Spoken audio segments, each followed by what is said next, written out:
Shalom, shalom, dear friends. I return to you with the live shirim. We waited a couple days. Likutey Moharan, the Kitzer Likutey Moharan, number 3. It's a rather short one, but speaking about music and song, which makes me excited, and so I might go berserk with it. And I want to add some things from my book, so I have a chapter about music. Just wait a moment for people to join.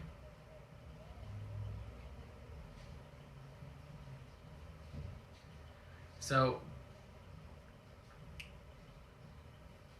the Torah starts out, Akruk ta. I myself saw this frog. It says in the Basra. I believe the song of the frog is Baruch Shem Kivul Machuso, if I recall from Parashira. Alright, so we continue. Aidei negina l'kedusha v'mikimin u'malin u'malchus kedusha v'zoichin lehis nasos. Through holy song, a person raises up and elevates the kingdom of holiness and merits a position of authority. V'chein lehefech v'hachazonim v'hamanagenim desitro achro pogmin malchus kedusha marichin es hagolus. The cantors and the singers of the other side, the forces of impurity, blemish the kingdom of holiness and prolong the exile. V'ayodam nichshalim v'noikshim v'nei adam ketziporim v'hachuzois v'pach. Because of them, people stumble and become ensnared like birds caught in a trap. Al kein tzarich l'zoher ha'ma'od shelo lishmoa negino mimenagen desitro achra she'en kavanaso v'niguno shem shemayim k'lo rak b'shvil mamoin v'chavoid v'hishpa'aruz ki shemias kol negina shelo mazik la'avodas ha'baris borach. Therefore, a person must be extremely careful not to listen to the song of a singer of the other side, whose intention in singing is not for the sake of heaven at all, but rather for money, honor, or self-aggrandizement. K'shmias kol negina shelo mazik la'avodas ha'baris borach v'chein lehefech shmias kol negina mimanagen kosher v'hagun toiv la'avodas ha'baris borach. Hearing the hearing the singing of such a person is detrimental to one's service of Hashem. Conversely, hearing the singing of a righteous person makes a person makes a worthy person. A worthy person is good for the service of Hashem. Wasn't going to jump to my book so fast, but let's do it because I have something very beautiful to share on this.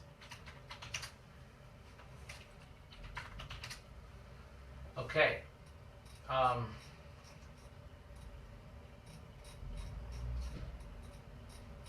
see where it is. I'll quote something from my book. I bolded the different things that I had to quickly do with this lesson. Okay. So Rav Shimon Shulotz from Beis Medrash Karen Ora was observing the Bachrim in Yeshiva dancing.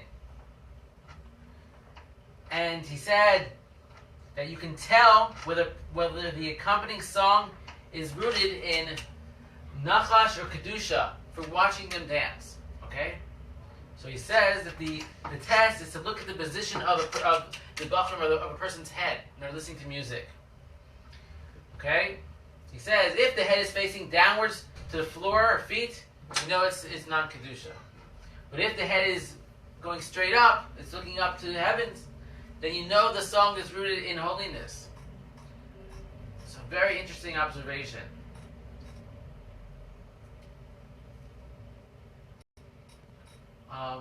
See if I have anything else on that topic. Let's go back inside. No, read back to the book. Okay. So, Rebbe Nachman was saying that, and he clarifies here because people take this Torah and they assume from it, don't listen to music from non-holy sources because of the lyrics. But Rebbe Nachman really is saying more than that. He's saying the desire, the lust the person has, who's making this music for money, for honor, self-indulgence, this affects you negatively. So that really becomes most of the music. Not so many people that play music for the sake of heaven and just to uplift people, not for selfish reasons. But you have true musicians, and you should find them, and that music is going to elevate you closer to Hashem. You think that you're hearing this beat. You think that it's a temporary enjoyment. You're hearing a song with a trance beat, say, and not really rooted in holiness. And you think, okay, it's making me happy right now. I'm dancing around. I feel a little better. So you let it go and you continue. But maybe it doesn't affect you then. But later that day, you know what? You're gonna have that song repeating in your head, and instead you could be having a pasuk. Music today, even in the Jewish world, I tell my kids, I complain to them. I said, it used to be almost most of the music that we listened to. It was it had pasukim. You were getting words of Tehillim. You're singing them. And you have them in your head. Today, people are writing their own music, their own thoughts, and that's good. But it seems to be the majority of it lately. I think we're getting away from these pasukim, which are Torah. It's like the music used to be when I grew up. The Jewish music in the 80s, it was all Torah, very Torah oriented, and it felt more in kedusha. Hatikun shelo yazik lo kol negina de sitra achara hu al yedei shelimod gemara balayla. The remedy that enables a person not to be harmed by the voice of song from the other side is to study Talmud at night. So this is a remedy for having listened to harmful music. Ayde negina kedusha holiness chois leavchinas nevuah ki ikar hadveikus Hashem yisbarach hu ayde negina ikasha yisboyer oidelo kamon. By means of holy song, it is possible to attain something in the aspect of prophecy. For the essential means of cleaving to Hashem is through song, as will be elaborated below. Or elaborated right now. Let's go to my book. If anyone wants to come here and help clean up my room, I've been so busy worrying about cleaning up the rest of the house. Alright, so let's see here. Okay, read something from Shari Kedusha. The trait of sadness is a very bad quality, especially for one who wishes to attain wisdom and Ruach HaKodesh. There is nothing that can prevent enlightenment more than depression, even for those who are worthy. We find evidence of this from the verse, and now bring a minstrel. And when the minstrel played, the hand of Hashem came upon him, says in Kings. The music was needed to dispel the sadness. It was also only used in the initial stages of meditation, before the revelations would take place. I have that in, as a second, I see a typo in my book. Hopefully this will be out by the end of the year. Okay, so now, weiter. What is a chassid? Someone who possesses a precious key. A key that opens all the doors, even those that Hashem keeps closed. And the key is a nigun, the song of joy that makes our hearts thrill. The nigun opens the gates of heaven, and melancholy, sadness closes it. This is taken from the Simple Jews blog. I don't know if anyone knows him. See anything else I highlighted here? Also, we're probably going to get to that in a minute inside the book, but our sages taught that tefillah prayer is the essence of the toil of the heart. The gematria, numerical value equivalent of the word tefillah, is shira, song, 515. So we learn that true song is prayer, and true prayer is song, that both surely are dependent upon one's heart. It was very interesting. A story of the Alter Rebbe, Shner Zaman Ladi, when he arrived in the city of Shkolev, he was dressed by wise men of the town, asking him many, many questions. So instead of replying to the questions, the Rebbe just started singing a Yidun, a song, because in the song is so much holiness. If it's through the right channels, that you can elevate and answer all the questions, and you can bring up. And the whole purpose of a question is, where's Hashem? That's what's always a Yeh Elokecha. Where's Hashem? This is we need to find Hashem. That's all the questions in our life. Whether we should do this or that is all a question of where's Hashem. How do we bring Hashem into our world?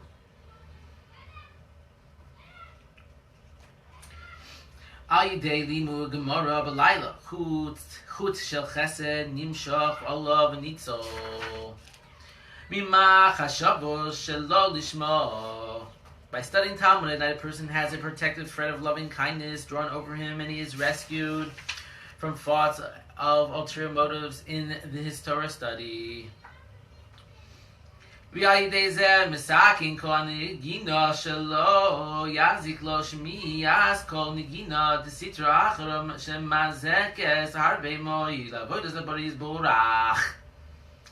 he therefore rectifies the voice of song, right, through this learning of Torah at night, which is more lishma, so that hearing the singing of the other side, which is very detrimental to one's service of Hashem, will not harm him.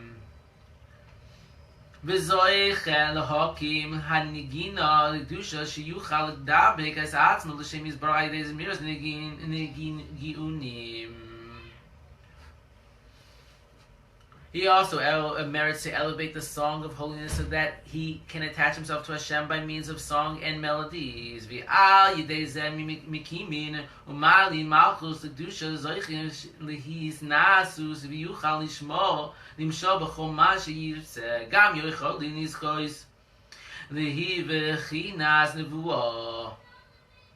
he lifts up and elevates the kingdom of holiness. He merits a position of authority, and he can rule over whatever he chooses. He can then attain something in the aspect of prophecy.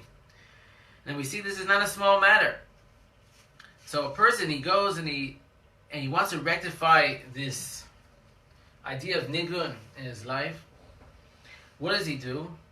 He wants to rectify all the sitra from the music, even that he's trying to listen to proper music. He doesn't realize some music is still from the Sitra Achra, from the other side. So what does he do? He learns the Talmud at night. Because the Talmud at night is more lishma. Maybe it's more lishma because, not so many people know you're studying at night. In the daytime, people know you're out. At night, usually you're in the house, there's less people in the synagogue. So, it's more of a private thing. Maybe this is part of the idea of lishma. Yeah, maybe because you had a long day, you have to be more devoted to Hashem to learn Torah at night. So this Talmud study, this oral Torah, is making a tikkun, a big tikkun, to such an extent that it can lead a person to a position of authority, and that he can rule over whatever he chooses in his life, and he has success and blessing, and he can attain Ruach HaKodesh, a spirit of prophecy, just from the idea of learning Torah lishma, and because the oral Torah is connected to music and to song.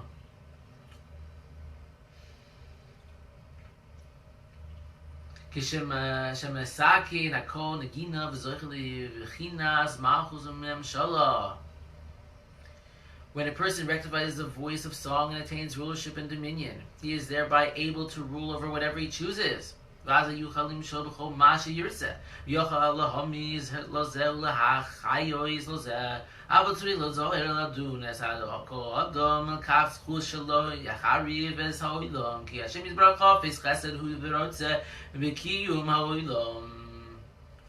He can put one person to death and give life to another. He must be careful, however, to judge every person favorably in order to not destroy the world, for Hashem desires kindness and wants the world to exist.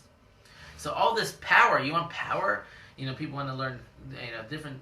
People want to do different things to be powerful in their life. But the power comes, it's saying, from the study of Torah without ulterior motive, learning Torah lishma b'layla. This is going to make a person powerful, and not attaching yourself to the other side. And you know what's very interesting. I mean, let's get real here. I mean, you have to search out for good Jewish musicians. You know, a lot of the music, some of it's very repetitive. It's hard for us to get into it. The beats are a little bit, seem to be a little out of style. You know, it's difficult, to really get into. If you're a musician, you have good taste in music. You want to hear want to hear the best of the best, and you have to seek out, the good musicians. But to go and say that the solution of it is to go and to listen to musicians that are rooted in terrible tumah. In the music business, these musicians after concerts, the tumah, the terrible impurities are attached to even before the concert.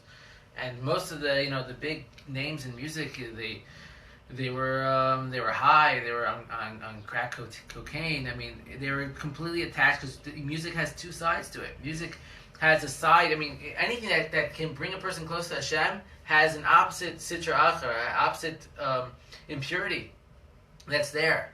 So you have to make a choice. You want to come close to Hashem. You pick the right music. You pick the nigu, and you pick music that's in the side of holiness, and it draws you close to Hashem.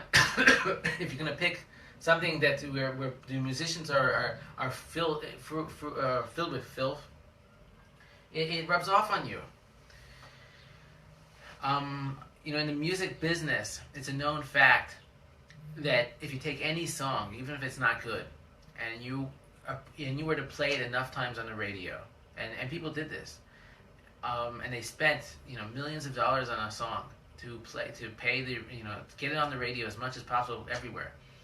The song becomes habitual in your mind, into people's minds, and they miss it. They want to listen to it over, and it actually becomes good because it's repetitive. Because the power of music is the repetitiveness of it, the meditation behind it. So they take these songs, and a lot of us have listened to them over the years, 80s, 90s, whatever it is, and you think of this. As soon as you hear a song, you're like, wow, it's a beautiful song. But if you were to hear it the first time, because before you had heard it over and over and over again, you'd realize the song is from the other side. It doesn't make a person happy. It's not. It's rooted in tumah. It's not good. The musician isn't even any good anymore, and you wouldn't listen to it. So, the power of a holy nigun, I'll tell you, I believe that niguna music is so important. It can save a person's life. When I lived out in the middle of the boondocks in the countryside in Maryland, I spent Shabbos, by myself, many times, and the music, the nigunim on Shabbos and the zeros, it's what saved my life. It gave me the Shabbos, and I realized how important music is.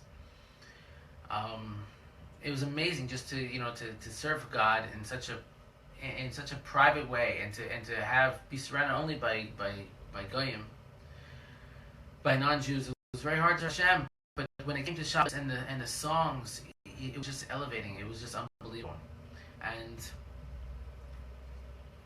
it irritated my when I was living with after my father passed, my sister and my mother,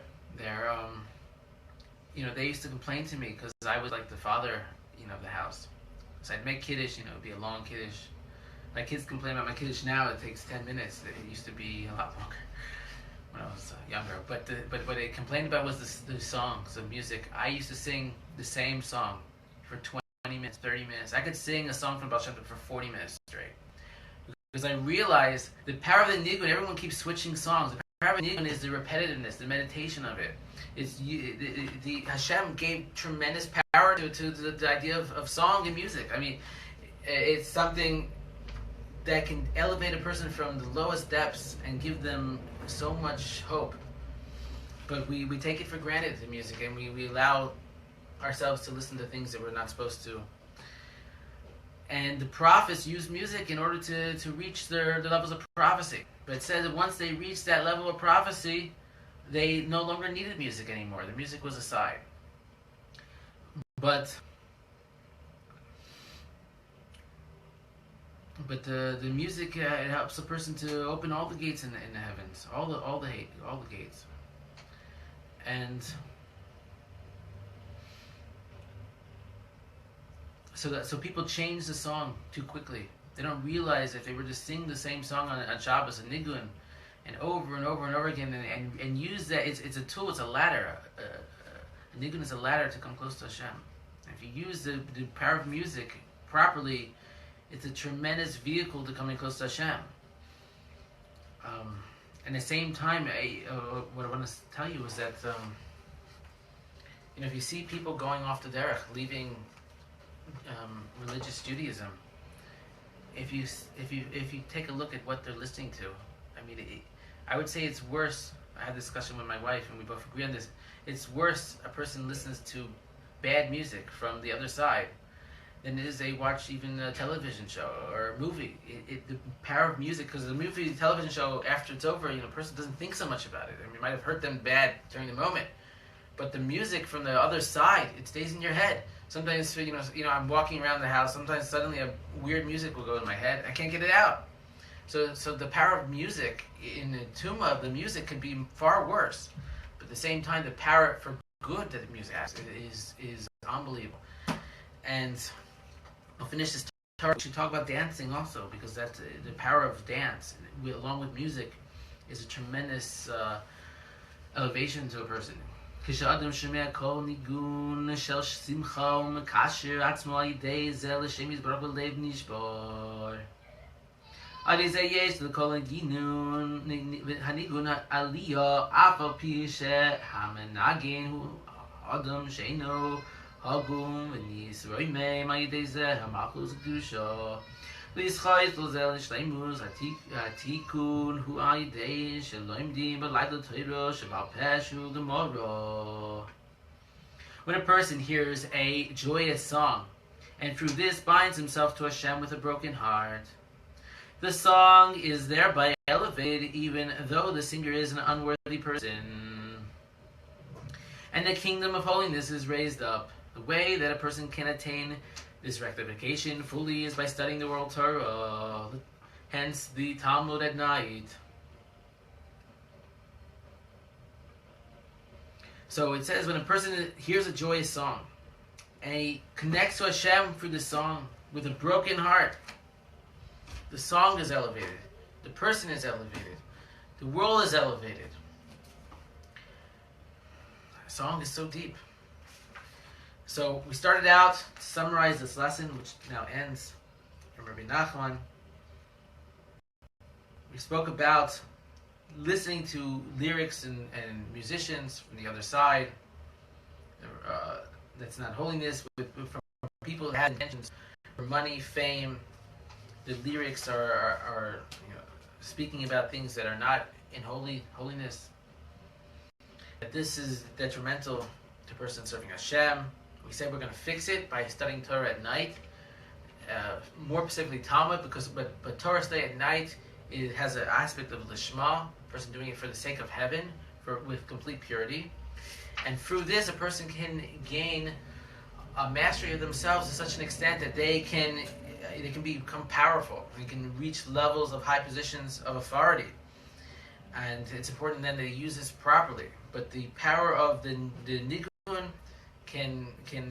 the person can attain a prophecy and be elevated, and to be very careful, what we listen to. Now, let's add dance. There's another lesson from the Rebbe about dance, but we'll have to bring it in here because I was thinking about it all day. How important it is to dance. Rebbe Nachman says that when a person dances, they lift up their right leg, and that's netzach. Left leg is hod. And they're jumping around, and they're lifting it up, right, as they're jumping up, and they're lifting it up to Bina. Bina is the heart. And through this, a person removes judgment from themselves, din, and from the world. And they bring themselves to joy, to happiness. So he says it's very important to dance. This is why Breslovers are always dancing.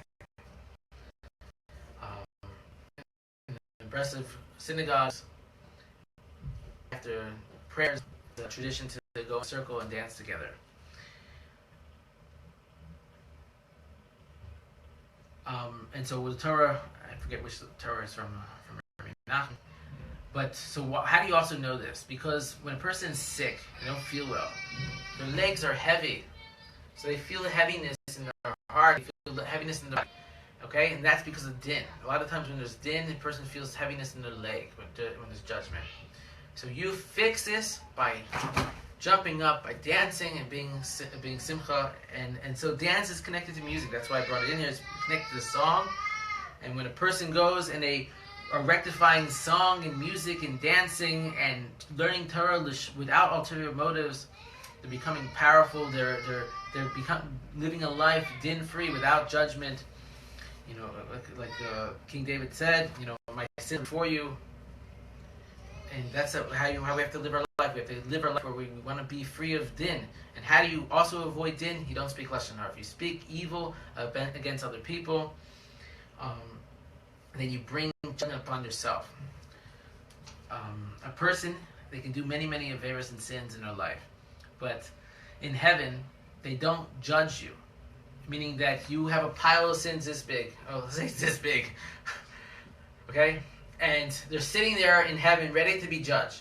But they don't go up to the actual judgment. Okay? They don't actually be judged until you speak ill of your friend. Or you know, make fun of someone. When you speak lashon hara, then all that goes up and then you're judged. But you could sit there and you can do, God forbid, terrible averos, and it's just sitting there and you're not going to be judged from it. Okay? You can actually live a calm life without judgment. You're not going to have din. You're not going to be sick. As soon as you go and you speak ill against other Jews for no reason, that gets lifted up and then you're judged for everything you do wrong. So if you want to stay away from judgment, you know, speak good of people and listen to good music. That concludes this lesson. I thank you for coming. I wish you all a great day. Blessings from Jerusalem. Shalom, shalom.